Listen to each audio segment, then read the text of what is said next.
오늘은 잠언 29장 15절부터 같이 나누겠습니다. 믿음의 여정을 2023년을 여러분이 잘 지내오셨는데 그 믿음을 가장 방해하는 것들이 무엇이었습니까? 나는 정말 하나님만 믿고 의지하고 하나님만 바라보고 싶었는데 그렇게 하지 못했던 시간들이 언제였습니까? 몸이 아팠을 때, 돈이 부족했을 때, 내가 원하는 일을 할 수 없었을 때, 그때보다도 그런 모든 것들을 우리가 걱정하고 염려하고 두려워할 때가 아니었습니까?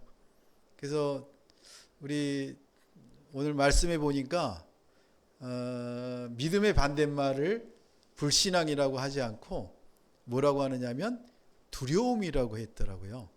그래서 우리가 두려워한다면 하나님을 두려워한다면 우리는 하나님을 바라볼 수 있고 하나님을 바라본다면 우리에게는 믿음이 더욱 굳건해지고 오직 믿음으로만 나아갈 수 있는 그런 능력과 힘이 우리에게 가득하게 되는 거죠. 그러면 우리가 염려하고 걱정하고 두려워할 것들이 없어지지 않을까요? 왜요? 그 염려하고 걱정하고 두려워할 일은 누가 해야 되는 일이냐면 우리가 아니라 하나님이 우리를 향한 계획 가운데 우리가 가지 못하고 하지 못하고 그런 것들을 하나님이 조정하셔야 되고 하나님이 주셔야 되고 하나님이 인도하셔야 되잖아요. 그러면 하나님이 얼마나 두려워하고 염려 걱정하실 수 있을까요? 하나님은 그거 안 하셔도 우리를 하나님이 원하시는 그런 계획 안으로 인도할 수 있잖아요. 그래서 우리가 하나님을 믿는 거 아니에요? 그런 하나님이시기에 우리가 믿고 그렇게 하루하루 2023년을 보내지 않았습니까? 그래서 우리에게는 우리가 지금 살고 있는 것들이 얼마나 하나님의 은혜가 큰지 감당할 수 없는 그런 많은 선물들을 우리에게 주셨다는 것을 우리가 깨닫는다면 감사할 수 있고 그리고 부족하지 않다라는 것을 우리가 느낀다면 자족할 수 있는 거고 그러면 우리가 어떤 상황에 있어도 하나님이 우리의 하나님임을 믿을 수 있는 거죠. 그래서 믿지 않는 사람들의 특징이 뭘까를 보니까 하나님이 내 주먹보다도 힘이 없는 분이고 하나님이 내가 가진 돈보다도 능력이 없는 분이고 내가 가진 것보다도 하나님은 더 가지신 게 없고 그리고 내가 할 수 있는 것보다 할 수 없는 분이고 그리고 눈에도 안 보이고 그리고 우리와도 멀리 떨어져 있는 그런 분이라는 것을 암암리에 생각을 하기 때문에 하나님을 인정하지 않고 하나님을 믿지 않지 않을까라는 생각이 듭니다. 그래서 우리가 2023년을 염려하고 걱정하고 두려워하는 일이 있었다면 이제는 며칠 안 남았습니다. 오늘이 27일이니까 우리가 31일 날 주일날까지 4일밖에 안 남았잖아요. 4일 동안에 이제 좀 평안하게 그리고 느긋하게 자족하면서 하나님께 맡기시는 연습을 하고 그리고 2023년 24년 1월 1일을 정말 기쁨과 그리고 하나님을 온전히 믿는 그런 믿음으로 나아가는 하루가 되시길 축복합니다. 오늘 말씀을 같이 보겠습니다. 15절 같이 읽습니다. 매와 꾸지람은 지혜를 주지만 제멋대로 하도록 내버려 둔 아이는 그 어머니를 망신시킨다. 내 아들을 바로 잡아 주어라. 그러면 그가 너를 평안하게 하고 또 내 마음에 기쁨을 줄 것이다. 아멘. 우리가 우리 자녀들을 어떻게 키우냐면 오냐오냐 정말 애지중지 그렇게만 키우는 세대가 되어버렸습니다. 대부분의 경우는 아이가 한 명이기 때문에 또는 많아도 2명밖에 안 되기 때문에 그 그런 일들이 더 많은 것 같습니다. 그래서 우리는 매와 꾸지람을 하는 것을 너무나 망설이고 그리고 두려워합니다.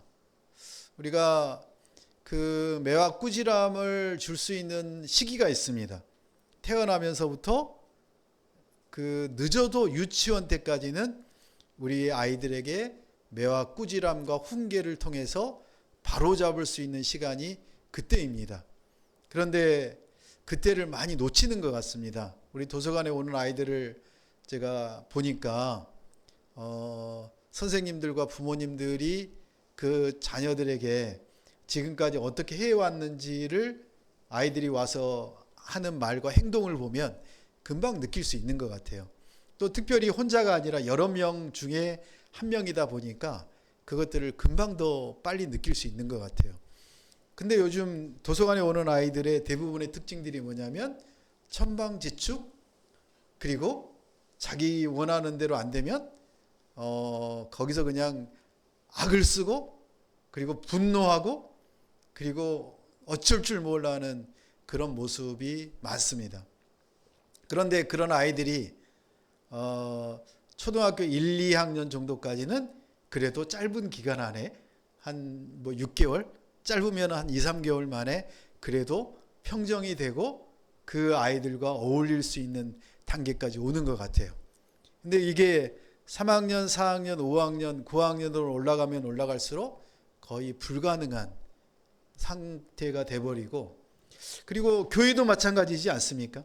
교회도 나이가 그래도 뭐 10대, 20대 정도면 그래도 좀 말씀이 들어가려고 이렇게 뭔가가 좀 작용을 하는데, 이게 40대, 50대, 특히 60대, 70대가 되면 말씀이 들어가는 게 거의 불가능할 정도로 어려운 상태가 돼버리는 이유가, 우리의 귀에 수많은 얘기가 들렸고 눈으로 보아왔고 그런 것들을 통해서 학습이 되어져 버린 겁니다.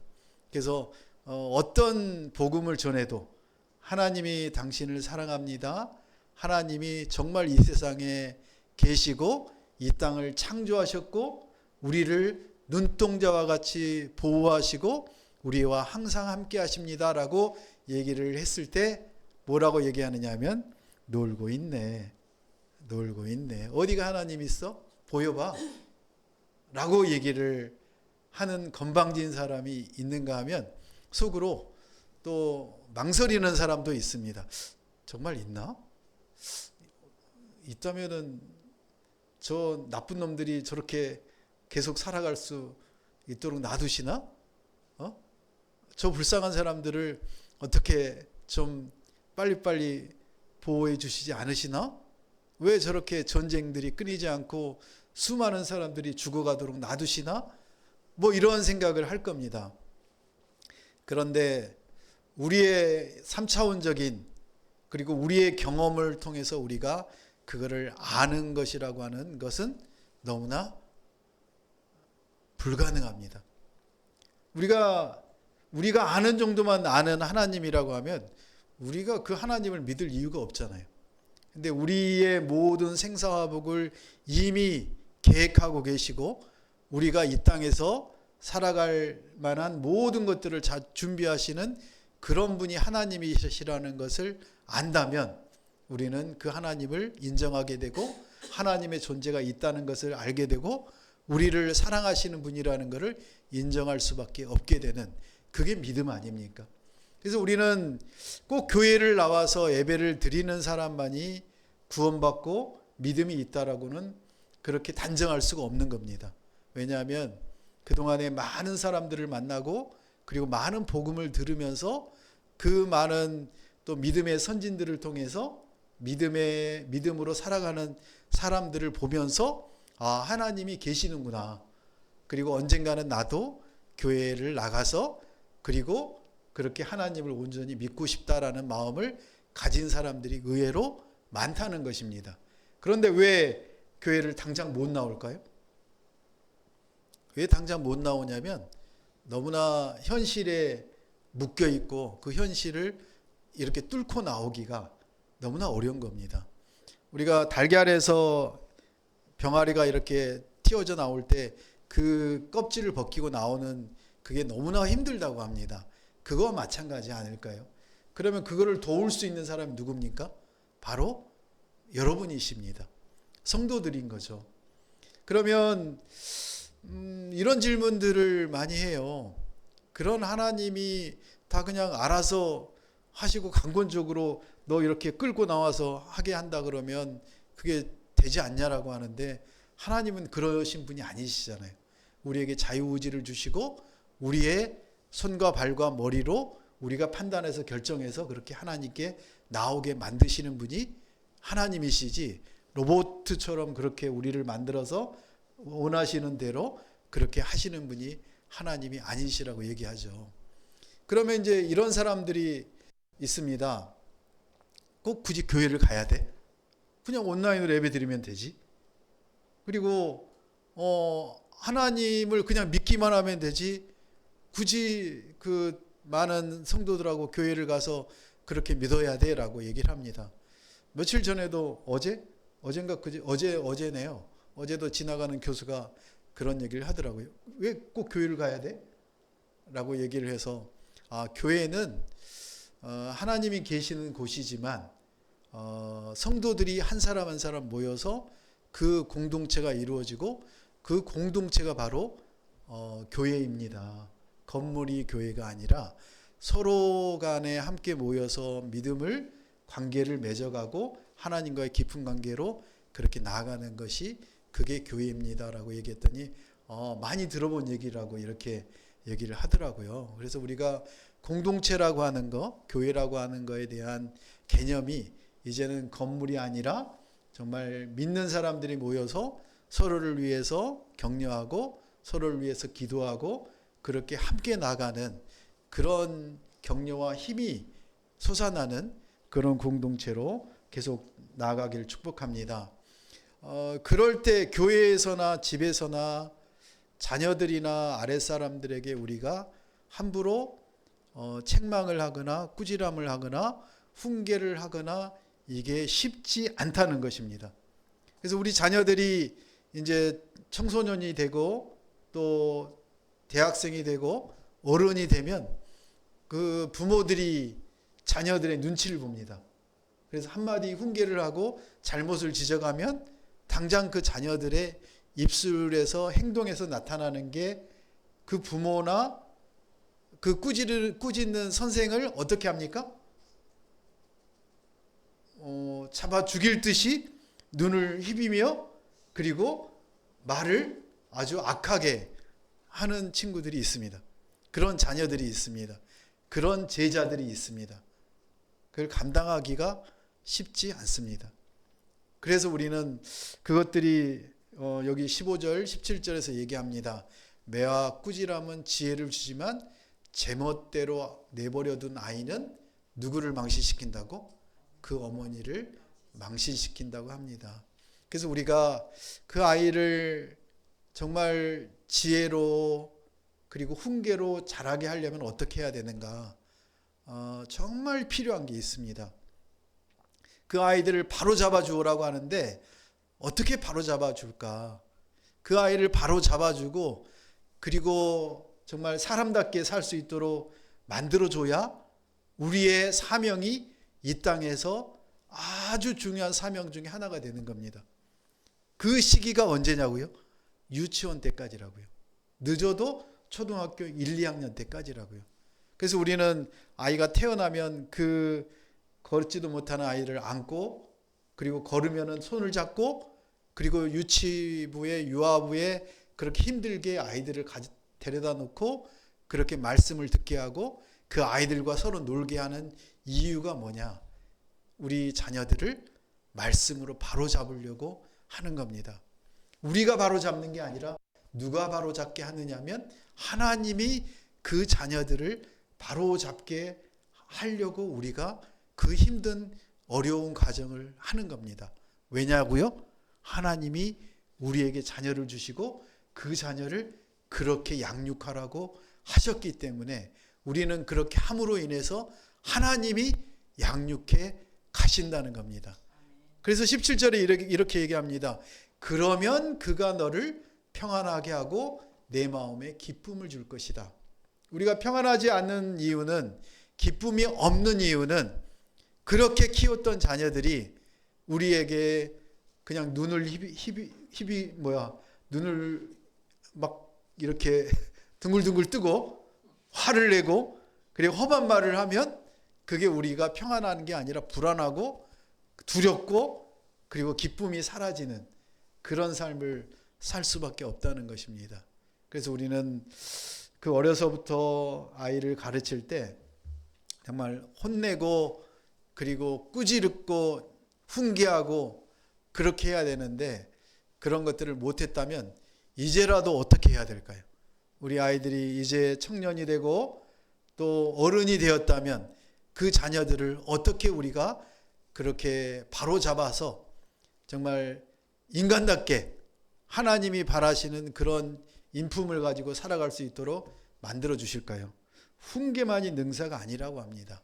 훈계만이 능사가 아니라 어떻게 해야 되느냐면 18절을 같이 읽겠습니다.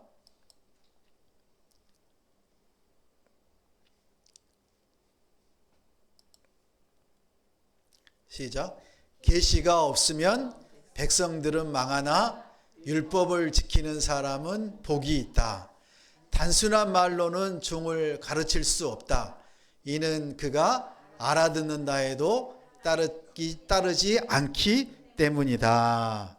그래서 우리가 아이들을 가르치고 또 제자를 가르치고 아랫사람을 가르치고 그럴 때 정말 우리는 뭘 봐야 돼요? 눈치를 봐야 돼요.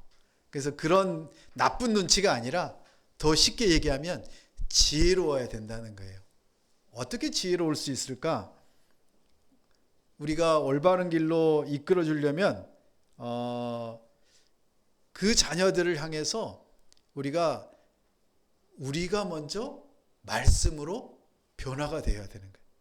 우리가 변화되지 않고는 우리 자녀들을 우리 자녀가 커서 그리고 성인이 되어서 우리가 우리 자녀들에게 훈계할 수도, 그리고 그 자녀를 위해서 바르게 가르칠 수도 우리 입으로는 안 된다는 거예요.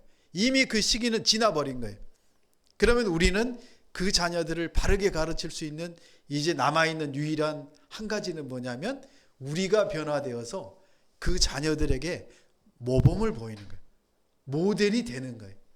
그러면 말로 하지 않았던, 말로 훈계해서 변하지 않았던 그 자녀들이 우리의 모습을 보고 우리의 말을 듣고 우리의 행동을 보고 그 자녀들이 점점점 변화되는 그런 놀라운 일을 누가? 하나님이 우리 자녀들을 시키신다는 거예요. 제가 오늘 그 김근호 얘기를 들었는데 지금 대위잖아요. 다 대위면은 한 150명의 부하들을 이렇게 통솔을 하는데 그 통솔하는 부하들을 그냥 군대식으로만 하면 돼요. 왜냐하면 대위가 병졸들에게 명령을 하면 되거든요. 너 이렇게 하지 마. 이렇게 해. 이렇게 하면 되거든요. 그러면은 그 아이들이 따라는 하겠죠. 왜냐하면 군대이기 때문에. 근데 그 아이들의 한 명 한 명을 관찰을 하고 하사들에게 이렇게 권유했대요. 그 하사 중에서 이제 주로 그 전문대학을 나온 친구들 또는 고등학교를 졸업하고 오는 친구들, 그런 친구들이 이제 하사로서 부사관으로 계속 군대에서 그 우리가 말뚝을 밟는다 그러죠. 계속 장기 근무를 한다 그러죠. 그러면 이제 장기 근무를 하려고는 하는데 그냥 하루하루 살아간다는 거예요. 아무런 준비 없이. 그래서 그 하사들을 데려다가 한 명 한 명씩에게 사례들을 얘기를 해줬대요. 지금 이렇게 보니까 이런 그 중사는, 이런 상사는 이렇게 살아왔는데 그것들을 보니까 너희가 그 준비하지 않으면, 공부하지 않으면 정말 살아갈 때 많은 어려움들이 닥치더라. 그래서 군대에서도 요즘은 일반 군대가 아니니까 너희가 공부를 한다면 등록금도 50%까지 대주고 여러 가지 혜택이 많고 시간도 많으니까 너희가 뭐 군대를 그만두고 나가서 다른 일을 해도 되겠지만 장기로 있으려고 하면 지금 내 생각에는 사이버 대학을 등록하면 어떻겠니? 사이버 대학이라도 등록을 해서 공부를 시작을 하면 너희가 그 남은 시간에 공부를 충분히 할 수 있고, 그 다음에 너 혼자 하는 게 아니라 내가 보니까 여러 명이 할 수가 있으니까 몇 명이서 같이 같은 과에 등록을 하고 그리고 서로 도와가면서 공부를 하면 더 수월하게 공부할 수 있지 않겠니? 그렇게 몇 명한테 얘기를 했더니 4명이 하사가 자기가 사이버 대학에 등록을 하고 공부를 시작하겠다고 이렇게 결정을 했다는 거예요. 얼마나 지혜로워요. 강압적으로 너 공부 안 하면 여기서 퇴출되니까 공부해, 이게 아니라 그 여러 가지 사례를 지혜롭게 들어가면서 그들을 도와주면서 그들이 서로가 같이 힘을 내서 할 수 있도록 그런 여건을 마련해주고 그런 방안을 대안을 제시를 하니까 그 하사관들이 자기들도 그렇게 한번 노력해 보겠노라고 그렇게 결정을 해서 4명이나 등록을 했다는 얘기를 듣고 그물에 그 밥이구나. 배운 대로 하는구나. 어딜 가도 엄마 하던 대로 뭐 아빠 하던 대로 그렇게 또 한 생명들을 이렇게 풍족하게 살아가게 하는 거구나.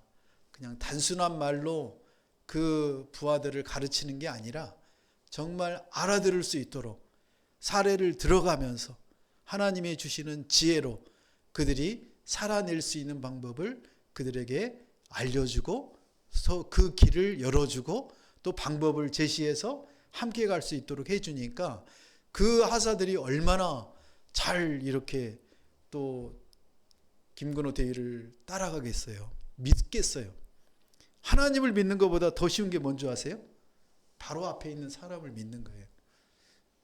그렇게 믿고 하니까 그 150명의 그 중대가 지금 그 전체 대대 사단에서 1등을 했다는 거예요. 한 명 한 명들을 그렇게 돌봐주고 그 여건들을 생각을 해서 어떻게 하면 저 친구들이 군생활에 사고 없이 나라를 잘 지킬까? 그리고 앞으로 미래도 준비할까? 어떤 소망을 가지면 좋을까? 이런 얘기를 마음속에 담아두고 하루하루를 살면 본인도 행복하고 얼마나 평안해요. 그리고 그 한 사람 한 사람들이 그렇게 성장해 나가는 것들을 보면 얼마나 기뻐요. 그런 일들을 통해서 이제 본인도 더 다른 사람들의 모범이 되도록 본인도 대학원을 가기 위해서 공부를 하고 있고, 그러면 그 중대는 1등을 할 수밖에 없지 않겠어요? 누가 1등을 시켜줄까요? 하나님이 시켜주신 거잖아요. 하나님이. 그래서 우리는 윽박지르고 혼내는 게 능사가 아니라 정말 하나님이 주시는 지혜로 하나님이 주시는 말씀으로 그렇게 훈육하고 훈계하고 양육하고 더 중요한 게 뭔지 아세요? 기도하는 거예요. 첫 마디가 그거였어요. 목사님, 기도해 주셔서 감사합니다. 기도해 주셔서 감사합니다. 그 기도는 하나님이 들으시고 하나님이 일하세요. 우리는 기도가 그냥 우리가 읊는 소리라고 이렇게 아무런 응답이 없을 거라고 그냥 막연하게 내가 기도하는 거라고 생각할 때가 많은데 하나님은 아니라고 하세요. 우리가 한마디 한마디 기도하는 것들을 통해서 한 사람 한 사람들을 살려내고 있다는 것을 우리에게 보여주시는 거예요. 그런 하나님의 말씀으로 양육하고 올바로 이끌어 나가는 그런 하나님의 자녀가 되시길 축복합니다. 계속적으로 보겠습니다. 20절, 22절 시작. 내가 성급하게 말을 하는 사람을 보았느냐? 그보다는 차라리 어리석은 사람에게 더 소망이 있다. 화가 난 사람은 다툼을 일으키고 화를 잘 내는 사람은 죄를 많이 짓는다. 우리가 정말 어떻게 살기를 원해요? 우리 기존에 가지고 있는 나의 위치, 내가 지금까지 살아오면서 이루었던 이 자리, 그리고 그 많은 소유들, 우리가 또 함께 이루었던 교회, 그런 하나하나 것들을 잃어버리지 않으려고 지키려고 우리는 얼마나 바둥바둥 하는지 모르겠어요. 특별히 이제 직장을 다니는 사람들은 그 직장에서 안 잘리려고 그렇게 무지 노력을 해요. 안 잘리려고 하면 어떻게 하는 줄 아세요? 정말 비굴하게 사는 거예요. 비굴하게 산다는 얘기는 뭐냐면, 자, 우리가 이렇게 하려고 하는데 너가 이런 비리를 눈 감아주고 너가 그 비리를 하는데 일조를 해라. 자, 문서를 이렇게 우리가 하고 있는 것만 쓰지 말고 더 부풀려서 우리 회사가 이렇게 잘하고 있다는 걸, 과거의 실적들이 이거 안 했는데도 이걸 했다라고 이렇게 써라. 그리고 또 이런 것들을 확보하고 있고, 이런 능력을 가지고 있고, 이런 사람이 있고, 이런 기술들이 있다라고 그렇게 부풀려라. 그리고 이제 정부에 제안서를 내서 그 돈을 따서 어떤 일을 하려고 하는 그런 기업들과 그런 사람들이 많은 거예요. 그러면 그 조직에 있는 사람들은 어떻게 해요? 목구멍이 포도청이라고 많이 말을 쓰잖아요. 그래서 회사를 안 잘리려고 한다는 핑계로 자기는 거짓말을 하는 거예요. 그런데 세상 사람이 그렇게 거짓말하는 거는 그렇다 쳐요. 교회를 열심히 다니는 장로님, 권사님들이, 목사들이 그런 일들을 하고 있다면 하나님이 뭐라고 하실까요? 하나님은, 야, 내가 너한테 임직 준 적 없어. 내가 너를 나의 종이라고 내가 한 적 없어. 하나님은 그러시지 않을까요? 그쵸? 그 임직을 받을 때는, 안수를 받을 때는 정말 성령이 임하셔서 그 거룩함으로, 그런 정직함으로, 신실함으로 임직을 받을 수 있죠. 그런데 임직이, 우리의 믿음이, 우리의 성령이 계속되는 건 아니잖아요. 오늘의 믿음이 내일의 믿음이 될 수도 있지만 그렇지 않을 수도 있다고요. 어제 그 믿음이, 어제 그 정말 성령 받고 내가 너무나 기쁘고 좋았던 것들이 오늘 계속되느냐 하면 아니라는 거죠. 그래서 우리는 오늘의 믿음, 우리 주기도문에 나오잖아요. 주기도문에 뭐라고 나옵니까? 무슨 양식을 달라고요? 평생의 양식을 주십시오, 안 그러잖아요. 예수님이 가르쳐준 기도는 뭐예요? 일용한 양식을 달라. 일용한 양식. 오늘의 양식을 달라고요. 지금 먹을 양식을 달라고요. 오늘 족한 은혜를 달라고 우리가 구하는 거잖아요. 예수님이 우리에게 가르쳐준 기도예요. 그래서 우리가 내일 어떻게 해달라고, 그리고 우리에게 복권이 당첨되게 해달라고, 이런 기도는 하지 마세요. 왜 복권을 삽니까? 그 복권 사라고 하나님이 우리에게 얘기하지 않으셨어요. 복권 산 사람들의 90몇 프로가 어떻게 됐냐면 다 망했단 말이에요. 그리고 복권이 1등에 당첨될 확률이 평생에 번개 한 번, 두 번 맞을 정도의 확률이라고 하네요. 그러면 될까요? 안 될까요? 차라리 번개 맞는 확률이 더 클 수 있다는 거죠. 그래서 우리는 그런 마음들이 들어요. 일확천금. 그냥 내가 노력하지 않고 그냥 갑자기 부자가 되고, 그리고 뭐 황금 덩어리가 굴러 들어오고, 그런 거를 바라는 그런 심리가 있는데, 하나님이 오늘 우리에게 얘기하세요. 너희가 성급하지 말라. 성급하게 말을 하지 말라. 성급하게 뭐 재산을, 그런 일확천금을 원하려고 하지 말아라. 너의 자리에 연연하지 말아라. 너희의 재산이 한 수 없어진다고 해도 너희는 누구를 붙들어야 되느냐 하면 재산을 붙들고, 그럴 게 아니라 너희의 지금 회사를 붙들고, 너희의 위치를 붙들고, 그럴 게 아니라 뭘 붙들라고 하세요? 하나님을 붙들라고요. 하나님을 바라보라고요. 하나님을 바라볼 때 하나님이 너희를 지극히 깊은 곳에 하나님이 원하시는 위치에 하나님이 풍족하게 너희에게 맞게 그렇게 공급하신다라고 오늘 우리에게 말씀을 하세요.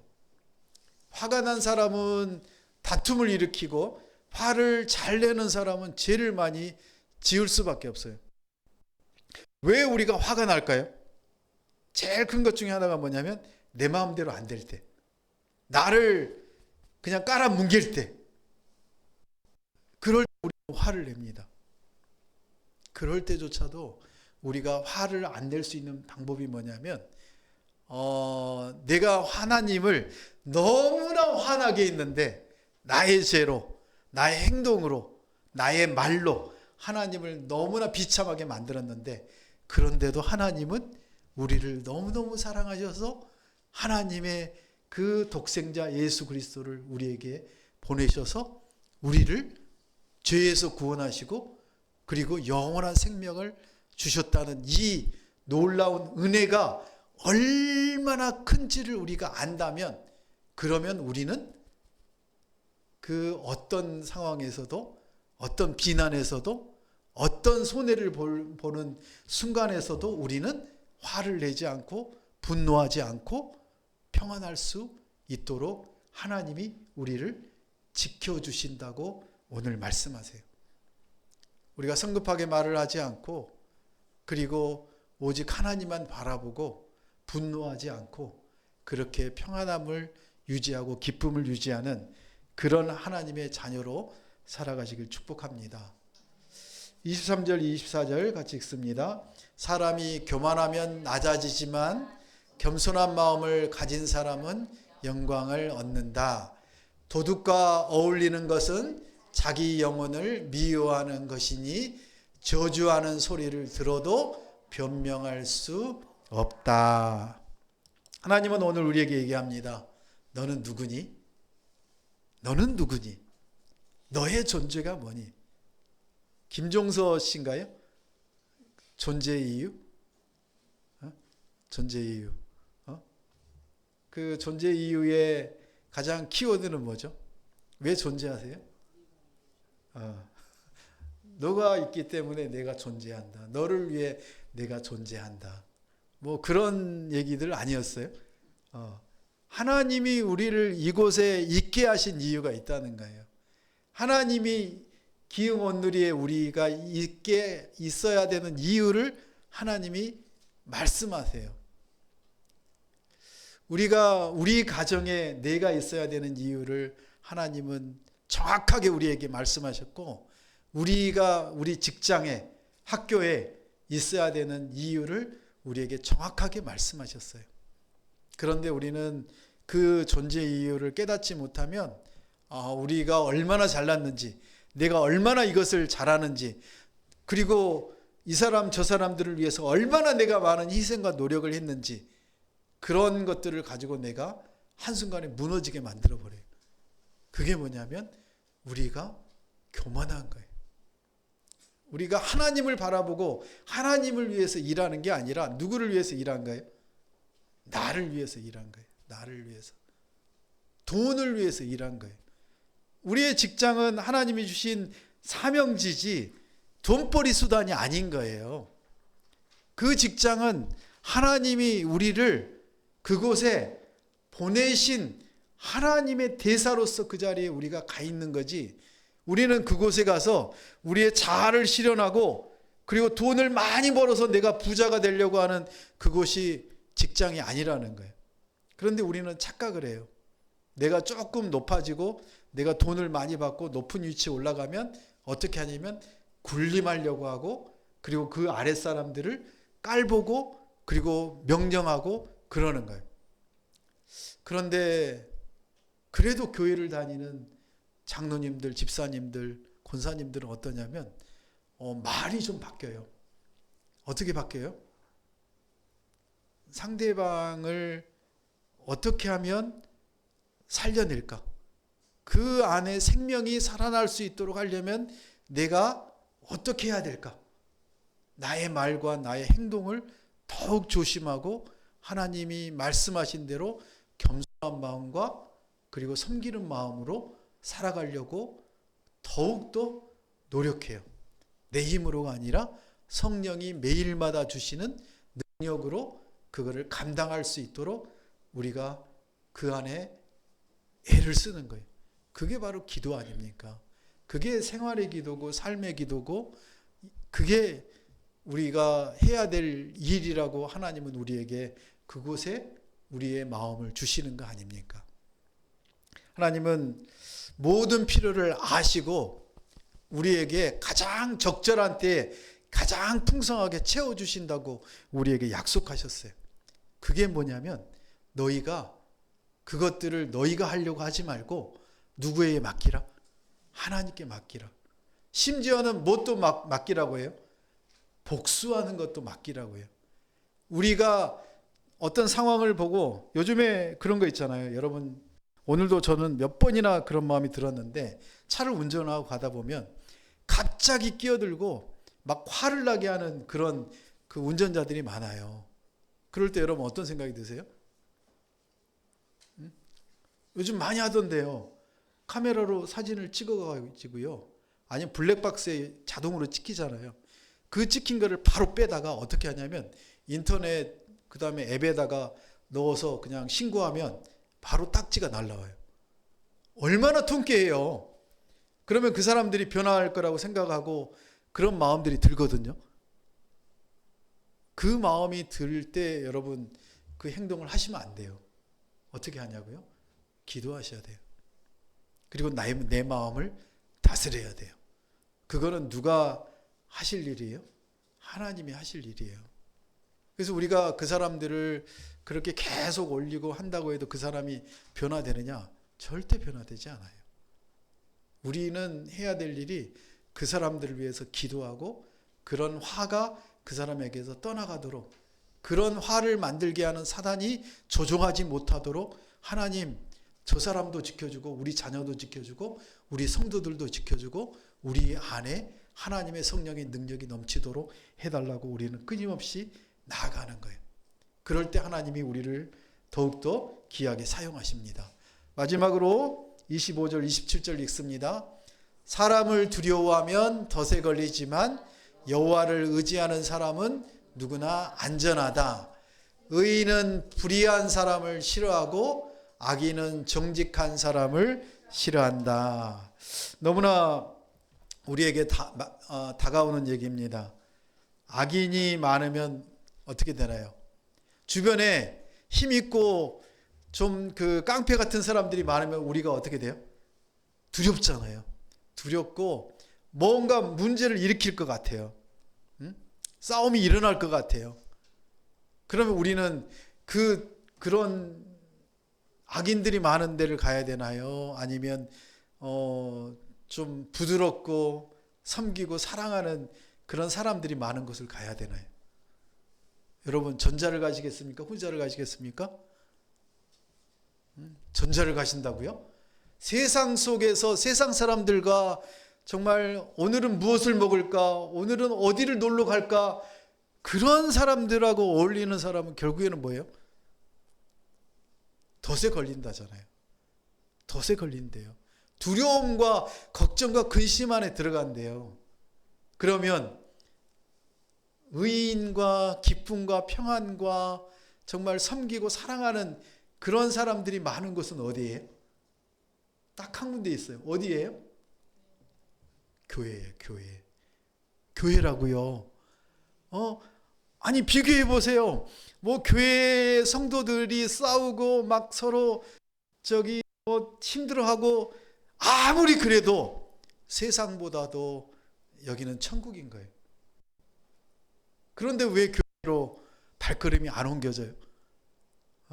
아직 그거를 깨닫지 못하는 거예요. 아직 혼나보지 않은 거예요. 혼나기 전에 빨리 그런 평안과 기쁨과 위로와 사랑이 넘치는 곳에 여러분 집에서 가까운 곳에 교회를 가십시오. 지금 유튜브를 보시는 분들 그런 교회 안에 여러분이 정착할 때 서로를 위해서 기도해주고 서로를 위해서 그렇게 함께 울어주고 그런 하나님의 은혜와 사랑이 넘치는 사람들로부터 예수 그리스도의 향기를 여러분이 받는다면, 눈으로 보고 배운다면 그곳이 천국 아닐까요? 의인은 불의한 사람을 싫어하고 악인은 정직한 사람을 싫어해요. 악인들은 성도들을 싫어해요. 교회 다니는 사람을 싫어해요. 그들과 같이 악한 일을 도모할 수 없거든요. 그런데 의로운 사람들은 반대로 불의한 사람을 싫어하지만 그 불의한 사람들이 정말 하나님을 믿고 의인이 되기를, 영원한 생명을 갖기를 간절히 원하거든요. 하나님 우리를 통해서 세상을 바꾸길 원하세요. 점점 세상은 악해지고 있어요. 더욱더 악해질 거예요. 탈출은 어디냐고요? 죽음이 아니라 어디예요? 성도들과 함께하는 거예요. 오늘 또 유명한 탤런트 한 명이 자살을 했어요. 너무나 안타까워요. 그 마약이 잠깐의 그 기쁨이 영원하지 않잖아요. 그 기쁨으로 인해서 결국에는 세상에 드러나고 그 드러남으로 인하여 악한 일, 사단이 그 옥을 조이고 스스로를 목숨을 끊게 만들어버리는 그런 안타까운 일이 나타나는 거예요. 우리는 그런 사람들을 위해서 기도해야 돼요. 어둠과 두려움과 악한 사람들이, 악인들이 정말 범접치 못하는 그런 성도들과 우리 자녀들 되게 해달라고 함께 통성으로 기도하시겠습니다. 하나님 아버지, 주님께서 허락하신 귀한 하나님의 나라를, 하나님의 자녀를 이 시간 맞아주시고, 하나님 우리 성도들과 우리 자녀들에게 함께 예배하는 귀한 하나님의 사람들에게 이 시간 성령의 권능과 주체할 수 없는 은혜와 사랑을 더하여 주시옵소서. 하나님, 세상이 줄 수 없는 하나님의 사랑과 평안을 허락하여 주시옵소서. 두려움이 아니라 강한 믿음을 허락하여 주시옵소서. 하나님이 오늘도 살아계셔서 우리와 함께 하시며 우리를 언제나 지키시며 보호하시며 가장 좋은 것들로 채워주신다는 사실을 오늘도 깨닫고 주님 안에 평안을 누리며 기쁨을 주체하지 못하는 그런 하나님의 자녀로 세워주시길 원합니다. 주님, 평안의 자녀들로, 화평의 성도들로, 그런 하나님의 나라로 우리를 인도하여 주시옵소서. 이제는 예수 그리스도의 은혜와 하나님의 극진하신 사랑과 성령의 교통하심이 오직 주님의 은혜만을, 주님의 사랑만을 간구하며 이제는 오직 주님 안에서 성도들과 함께 그렇게 평안과 기쁨을 누리기로 결단하는 하나님의 자녀들 위에, 이 민족과 저 북한 땅 위에, 선교사님과 그 사역 위에 이제부터 영원토록 함께 하시기를 간절히 축원하옵나이다. 아멘.